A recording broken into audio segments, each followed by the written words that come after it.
Nous avons pris le contrôle de ton téléphone Comment?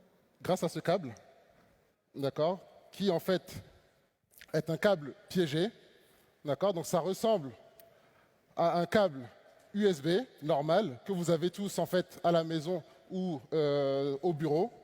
Et en fait, ce type de câble n'est pas un câble normal. Ce petit bout que vous voyez ici est en fait piégé.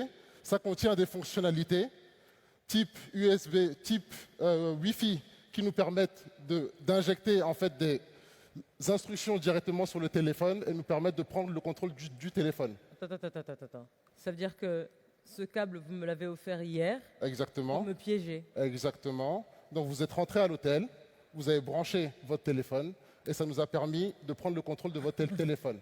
Donc en fait, tout ce que j'ai fait dans mon téléphone depuis hier, Nous y avons accès.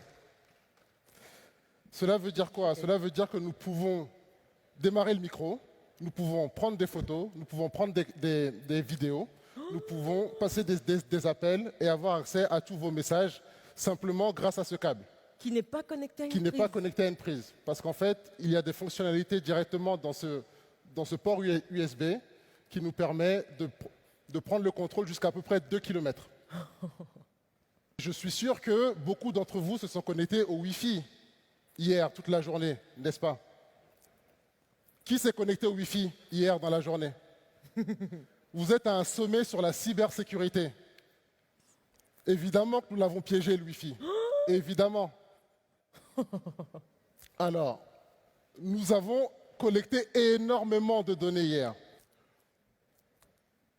Et le dernier point que nous avons collecté, ce sont des informations bancaires d'un individu qui a visiblement fait une capture d'écran de son historique bancaire, d'opérations bancaires, où nous avons vu toutes les transactions entre le 9 et le 21 mars 2022.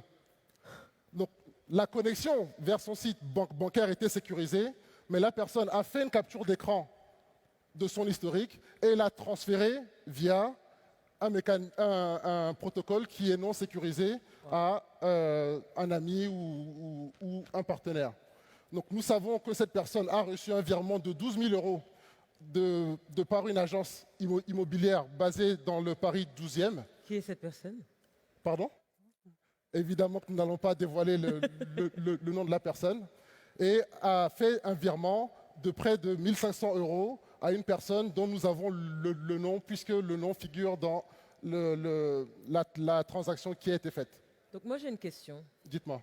La personne qui envoie cette capture d'écran à son ami, comment elle peut se protéger de cet envoi-là, pour ne pas avoir ces données piratées ou, Exactement. Très bonne question, Sophie. Ce que nous préconisons, évidemment, c'est d'utiliser dans la mesure du possible des VPN à chaque fois que nous nous connectons à des Wi-Fi publics pour éviter justement que ces informations transitent en clair sur les réseaux.